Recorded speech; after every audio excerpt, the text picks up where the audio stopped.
이 세상에는 절대적으로 지켜져야 할 몇 가지 규칙이 있습니다. 첫 번째 규칙, 기축 통화의 권위에 도전하지 말라. 이 규칙의 중심에는 과거 악명 높았던 두 명의 정치인이 거론됩니다. 첫 번째 인물은 사담 후세인. 그는 1979년 7월 16일부터 2003년 4월 9일까지 이라크를 통치한 대통령입니다. 그는 집권 기간 중 여러 가지 이유로 인해 서방 세계의 악인으로 낙인 찍히게 됩니다.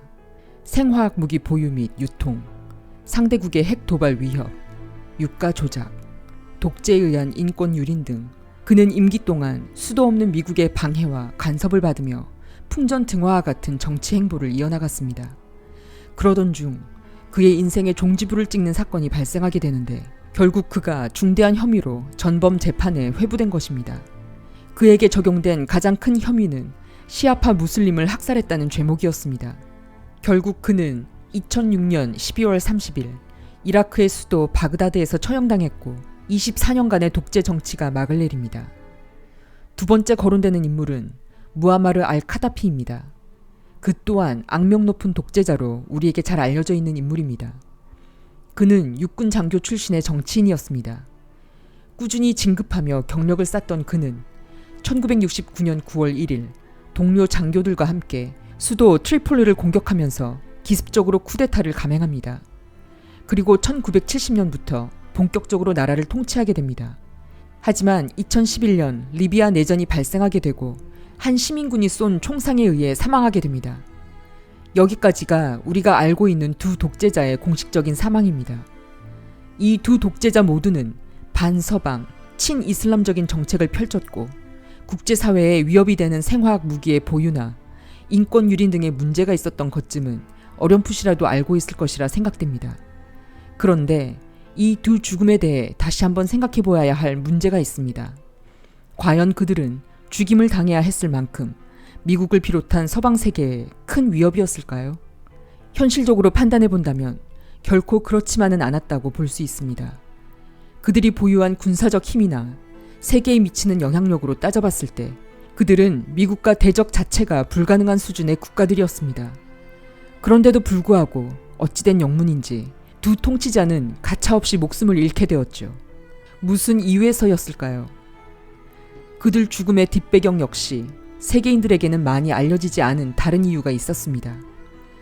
두 독재자가 문제를 일으킨 공통의 키워드가 있습니다. 바로 기축 통화입니다. 사담 후세인은 석유 거래를 위해 중동 지방에서 달러 대신 유로화를 사용하겠다는 정책을 내놓으며 석유 거래 화폐를 유로로 전환했습니다. 그는 나아가 중동에서만 통용되는 근본위 기반의 독자적인 화폐 시스템을 구축하고자 했습니다. 즉, 기축 통화인 달러의 패권에 전면적으로 도전하는 행위를 한 것이죠. 규칙을 어긴 것입니다. 카다피 또한 마찬가지였습니다. 그가 아무리 내정에서 독재를 하든 인권 탄압을 저지르든 서방 세계는 이와 같은 제3세계의 내정 상황엔 전혀 관심도 없습니다. 다만 카다피가 문제를 일으킨 것은 아랍과 아프리카 국가들만 사용할 수 있는 새로운 통화인 근본위 기반의 이슬라믹 디나르를 만들어 쓰자는 대담한 제안을 내놓은 것 때문이었습니다. 한술 더 떠서 그는 아프리카 대륙 전체 인구인 약 2억 명이 동일한 화폐를 사용하는 아프리카 연합을 주장하기도 했습니다. 즉, 그 또한 전 세계에 통용되는 기축 통화를 거부하며 자체적인 통화를 발행하고자 했던 것이죠.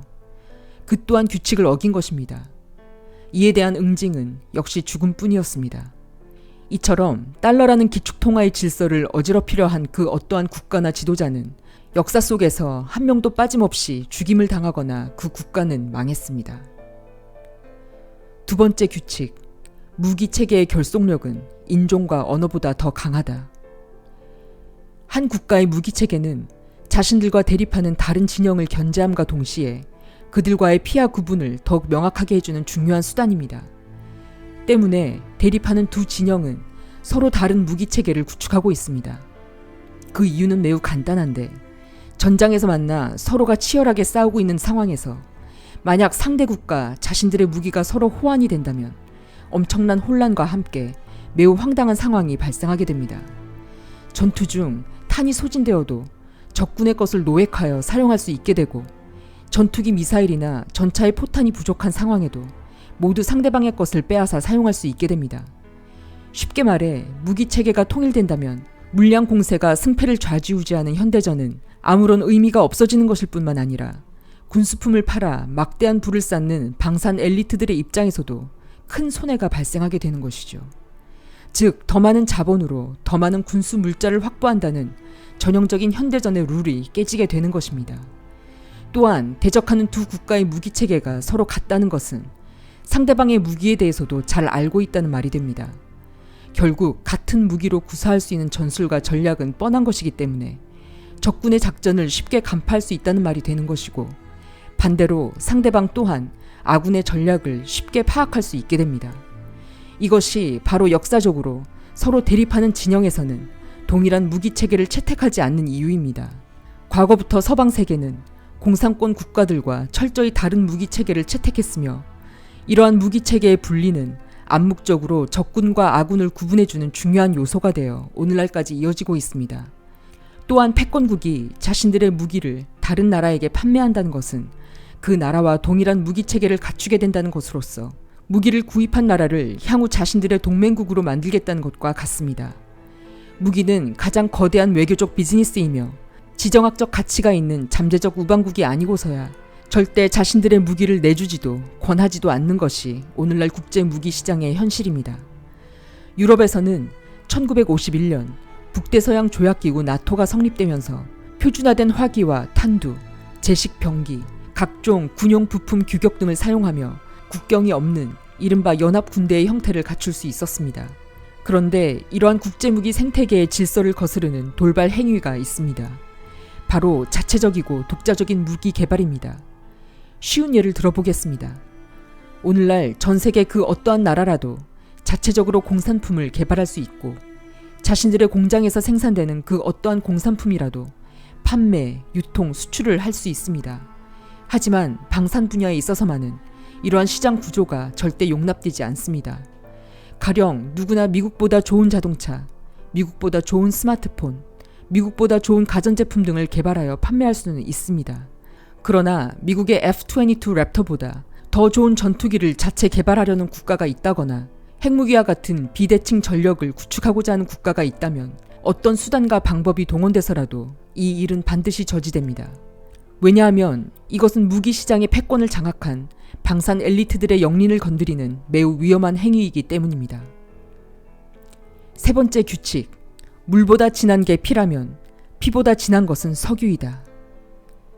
역사적으로 에너지 패권을 장악하려는 시도는 세계 여러 나라에서 있었습니다. 그리고 이러한 자원 쟁탈의 야욕은 결국 크고 작은 분쟁을 야기했습니다. 중동의 불안 사태, 베네수엘라에 일어났던 미국 정유 회사들의 이권 다툼, 구소련과 미국의 자원 쟁탈전 등 세계에서 일어난 거의 대부분의 전쟁이 바로 석유 때문에 일어났습니다. 과거 석유를 얻으려다가 핵 공격까지 당한 나라도 있었습니다. 과거 일본 제국은 중일 전쟁을 일으켜 고전하다가 결국 동남아로 눈을 돌리게 되는데, 당시 일본이 인도 차이나로 향하는 남방 작전을 결정하게 된 가장 큰 이유는 다름 아닌 석유 수급 문제 때문이었습니다. 전쟁 수행에 있어서 가장 중요한 자원이 바로 석유입니다. 전함, 항공기, 전차 등은 모두 석유가 있어야 제 역할을 할 수 있는 것들이기 때문입니다. 일본은 중국 본토에 들어가 석유를 찾았지만 워낙 땅덩이도 큰 데다가 효율적으로 자원을 뽑아 올리는 것은 여간 어려운 일이 아니었습니다. 특히 전시 상황에 뽑아 올린 석유라고 한다면 작전 지역으로의 신속한 수송 과정이 생명이라고 할 수 있을 것입니다. 하지만 중국 본토에서 생산한 석유를 동남아 일대의 해군 함대에게 조달하는 일은 좀처럼 쉽지 않았습니다. 때문에 일본은 태평양 전쟁 내내 석유 문제에 시달려야 했습니다.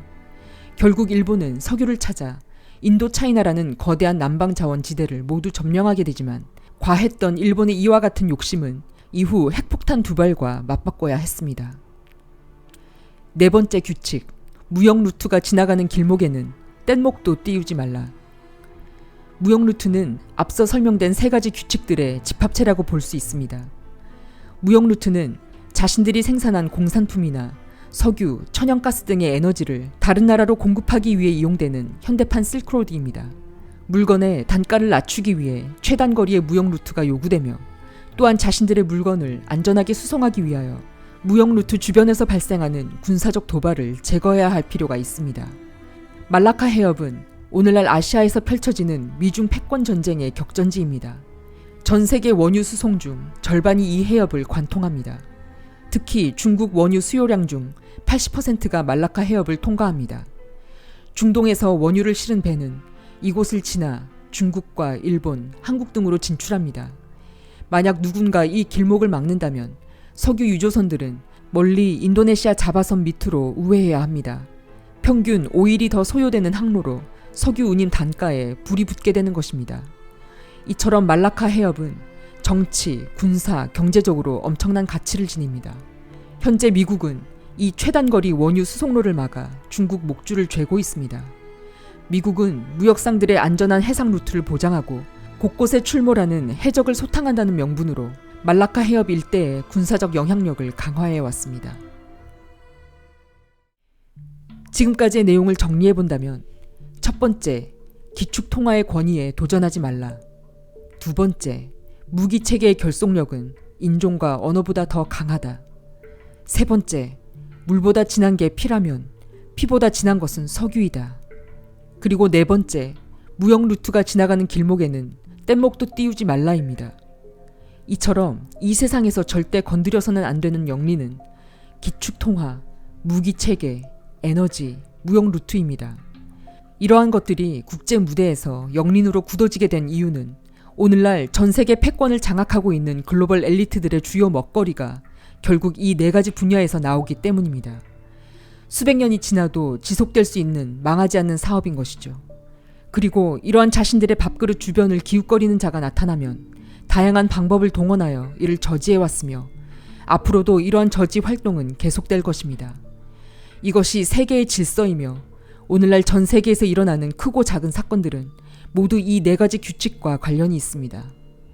그런데 불행하게도 현재 이 규칙들을 모두 어긴 나라가 있습니다. 바로 중국입니다. 중국은 시진핑 집권 이후부터 지금까지 1대1로 계획을 추진해 왔습니다. 현대판 실크로드라 불리는 이 1대1로는 남중국해를 시작으로 인도양을 거쳐 아프리카 대륙으로 이어지는 해상 무역로와 중국에서 중앙아시아를 거쳐 중동, 유럽, 아프리카까지 이어지는 육상 무역로, 그리고 가스 파이프라인과 통신망을 연결하는 사업을 말합니다. 이것은 기존 바닷길을 장악하고 있는 미국의 해상 패권에 도전하는 것임을 물론 파이프라인을 통해 원유에 대한 점유도 또한 가져가려고 하는 것이기 때문에 미국의 입장에서는 이전까지 볼 수 없었던 상당한 도발 행위라고 할 수 있겠습니다. 트럼프 임기 당시 미국이 아프가니스탄에서 철군을 결정한 이유는 중동의 평화와 안전이 보장되었기 때문이 아닙니다. 미군이 빠져나간 현재의 중동은 순식간에 아수라장으로 되돌아갔습니다. 그렇다면 미국은 왜 중동에서 자신들의 주둔 군대를 철수시켰을까요? 그 이유는 중국의 1대1로를 저지하기 위함입니다. 중동의 불안 사태가 지속되어야 중동을 경유하는 1대1로 사업이 실패로 돌아가기 때문에 미국은 중동의 불안 사태를 방치하기로 결정한 것입니다. 해상에서도 문제는 발생합니다. 중국은 남중국해의 안전한 무역로 확보를 위해 공해상의 산호섬에 콘크리트를 타설하여 인공섬을 만들고 미국 항공모함에 대응하기 위한 대함 미사일 기지를 배치했습니다. 이것은 중국이 남중국해 무역 루트에서 우위를 점하기 위해 미 칠함대를 향한 전면적인 적대 행동을 보인 것으로서 기존의 해상 패권 질서 또한 바꿔버리려는 군사 도발로 간주되었죠. 특히 중국이 전 세계에서 벌인 무분별한 군사기술 해킹과 도용은 다양한 넷카피 제품들을 만들어냈으며 적성국가 무기체계를 달리한다는 기존 무기시장의 질서 또한 매우 어지럽혀 놓았습니다. 이뿐만이 아닙니다. 환율 조작과 함께 위안화를 석유 거래의 표준 통화로 만들려는 시도가 있었으며 위안화 기반의 디지털 화폐를 유통하려는 계획도 있었습니다. 이처럼 현재 중국은 미국을 상대로 절대 건드려서는 안 되는 모든 영린을 건드린 셈입니다. 그리고 중국에게 돌아오는 것은 처절한 응징, 앞서 언급된 네 가지 규칙을 어긴 대가를 현재 혹독하게 치르고 있습니다. 미중 갈등 구도에서 우리가 정확히 알아두어야 할 사실이 있다면 오늘날 세계의 갈등 구도는 더 이상 공산 독재 진영과 자유민주 진영이라는 두 축의 싸움이 아니라는 것입니다. 냉전 시대에 치열하게 대립했던 미소 관계는 이미 끝났고 현재 러시아 또한 미국의 큰 위협이 되지 못하고 있는 상황입니다. 지금 벌어지고 있는 싸움은 앞서 언급된 규칙들을 무시한 채 패권국 지위를 노리는 도전자와 이를 저지하려는 세계 챔피언 미국의 방어전일 뿐입니다. 즉, 구소련 다음으로 미국이 상대하고 있는 적은 중국이며 이것은 더 이상 과거의 이념 대립이 아닌 경제적 기반의 패권 전쟁인 것입니다. 바이든 행정부 출범 이후 대중국 압박은 본격적으로 강화되었으며 중국은 장기전에 대비하고 있는 제스처를 취하고 있지만 게임은 이미 미국의 승리로 끝난 것이나 다름없습니다. 미국의 대중국 제재 수단으로는 크게 수출 제재, 수입 제재, 투자 제재가 있으며 트럼프 행정부 때와 마찬가지로 바이든 행정부에서도 이들 수단이 지속적으로 활용되고 있습니다. 현재 미중 간 대립은 인권 문제, 공급망 재편, 첨단 기술을 중심으로 벌어지고 있으며 바이든 행정부는 트럼프 대통령 때와 마찬가지로 중국에 매우 강한 압박을 가하고 있습니다. 트럼프 시절과 한 가지 차이가 있다면 현재는 군사적 충돌도 벌어질 조짐을 보이고 있다는 것입니다. 이러한 바이든의 대중국 압박을 증명해주는 명백한 행보가 바로 쿼드, 즉 사자 안보 대화입니다. 쿼드는 동아시아 동맹국의 미사일, 해군력 등을 총결집시켜 중국을 봉쇄하려는 전략입니다. 이처럼 바이든은 중국을 무너뜨린다는 미국의 글로벌 어젠다를 충실히 수행하고 있습니다. 친중 바이든이 대통령이 됨으로써 중국이 힘을 얻어 미국을 약화시킬 것이라는 당시 한국의 우익 오피니언 리더들의 예측을 완전히 빗나간 것이죠. 이러한 오류가 발생하는 이유는 간단합니다. 이것은 동북아에서 시작될 새로운 패권 구도와 국제 관계를 정확히 이해하지 못한 채 다분히 좌우 진영 논리에 매몰되어 발생하는 현상입니다. 미국의 집권당이 민주당으로 바뀌었기 때문에 중국과 내통할 것이라는 예상이었을 것입니다. 그러나 미국에 존재하는 좌우 정당의 갈등은 지극히 미국 내에서의 정치적 싸움에 불과할 뿐 미국의 외교적 노선은 집권당이 공화당이건 민주당이건 대통령이 누가 되었건 간에 동일합니다. 왜냐하면 그러한 외교적 노선의 큰 그림은 미국 대통령보다 위에 있는 자들이 기획하는 것이기 때문입니다. 미국 대통령의 임기는 4년, 길게는 8년이면 끝이 나지만 미국이라는 큰 배를 이끌어가는 다국적 기업들의 파워는 정해진 임기가 없는 종신 굴림이라는 점을 절대 잊지 말아야 할 것입니다. 이러한 국제적 틈바구니 속에서 한반도는 매우 중요한 지정학적 포인트로 부상했습니다. 오늘날 세계의 화약고는 더 이상 중동이 아니며 이미 아시아 태평양 지역으로 이동한 상태입니다. 향후 세계의 크고 작은 분쟁은 모두 미중 대립 구도에서 파생되며 그 무대가 바로 인도 태평양 지역, 동북아시아 지역입니다. 중국 견제의 목적에서도 한국은 대단히 중요합니다. 한반도는 중국과 육상으로 국경을 맞대고 있습니다. 만약 중국과 전쟁을 치르는 일이 발생하게 된다면 최전방이 바로 한반도인 것입니다. 때문에 한미 군사동맹은 대한민국의 그 어떠한 외교 정책보다도 중요합니다. 중국을 잡아먹기로 결심한 미국의 입장에서도 한반도를 매우 중요한 지리적 포인트로 여기고 있습니다. 향후 한반도의 사드 증강 배치는 선택이 아닌 필수이며 사드 포대는 대한민국 반중 친미의 상징물이 될 것입니다. 현재 쿼드 구축의 일환으로 한국의 항공모함 사업이 시작되었습니다. 향후 건조될 한국 해군의 중항모는 남중국해로 전개되어 중국 해군과 대치하게 될 것입니다. 한반도라는 지정학적 위치는 글로벌 엘리트들의 동아시아 전초기지와도 같은 곳입니다. 때문에 한국의 정치 지도자의 자리에서 만약 미국이 주도하는 글로벌 어젠다에 맞춰가지 않으려 할 경우 엄청난 외교적 불이익이 따르거나 심지어는 축출당할 수도 있습니다. 현재 한국의 정재계, 학계, 문화계 등 다양한 분야에 중국의 거대 자본과 핵심 인사들이 포진해 있다고는 하지만 결국 한국이 나아가는 큰 방향은 미국의 결정에 의해 좌지우지 될 것입니다. 한국의 정치인들이 해야 할 일은 이러한 동북아의 큰 흐름을 거스르지 않고 광복 이후 지금까지 그래왔던 것처럼 한미 동맹을 기본 바탕으로 양국 관계를 더욱 단단히 다지는 일입니다. 한국의 항공모함 사업에 대하여 조금 더 이야기를 해보자면 현재 한국의 중항모 개발에 기술적 도움을 주고 있는 국가는 영국입니다.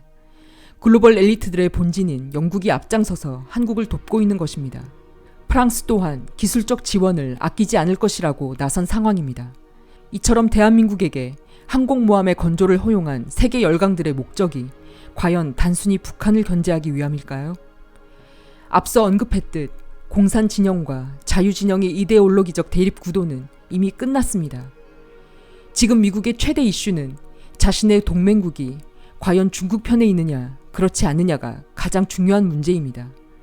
전 세계가 미국을 중심으로 연합하여 중국을 포위하고 있으며 그 포위망은 제1도련선 안쪽으로 접어들었고 그 중심에 한반도가 있습니다. 한국에 건조될 항공모함의 용도는 남중국해에서의 원양작전, 즉 중국을 견제하기 위한 무력 수단인 것입니다. 미국은 일본과 대만의 반도체 성장을 늦추기 위해 상대적으로 한국의 반도체 기업들을 성장시키려는 움직임도 보이고 있습니다. 북극 항로가 본격적으로 활성화될 경우 부산과 같은 항구 도시는 미국이 주도하는 아시아 물류 이동의 허브로 자리매김할 것입니다. 대한민국이 한 단계 더 도약할 수 있는 절호의 기회가 찾아온 것이죠. 한국의 정치 지도자들은 이 기회를 반드시 잡아야 합니다. 세계 그 어느 나라도 한국의 성장을 도와줄 나라는 없습니다. 물론 미국 또한 한국이 성장하는 것을 목표로 하는 것은 아닙니다. 다만 미국은 자신들의 국익을 위해 움직이는 패권국으로서 그들에게 한국은 동북아를 견제하는 동맹국으로서 필요할 뿐입니다. 한반도라는 지정학적 위치는 역사적으로 패권국의 충돌 속에 성장해 왔으며 현재 한국이 이러한 변화와 성장의 기운이 감지되는 이유도 모두 미중 패권 구도 속에서 벌어지는 일들입니다. 그렇다면 대한민국의 선택은 이미 결정되어 있습니다. 바로 반중 친미입니다. 이것이 현재 동북아를 둘러싸고 벌어지는 자연의 섭리와도 같은 큰 물결을 거스리지 않는 현명한 처사일 것입니다. 이와 같은 국내외적 상황 속에서 만에 하나 반미를 외치는 시민단체, 중국과 내통하여 한국의 국익을 저해하는 기업가, 중국의 이권을 위해 미국과의 동맹관계에 선을 그으려는 정치 지도자, 이런 자들이 득세한 대한민국을 기다리는 것은 대재앙뿐일 것입니다.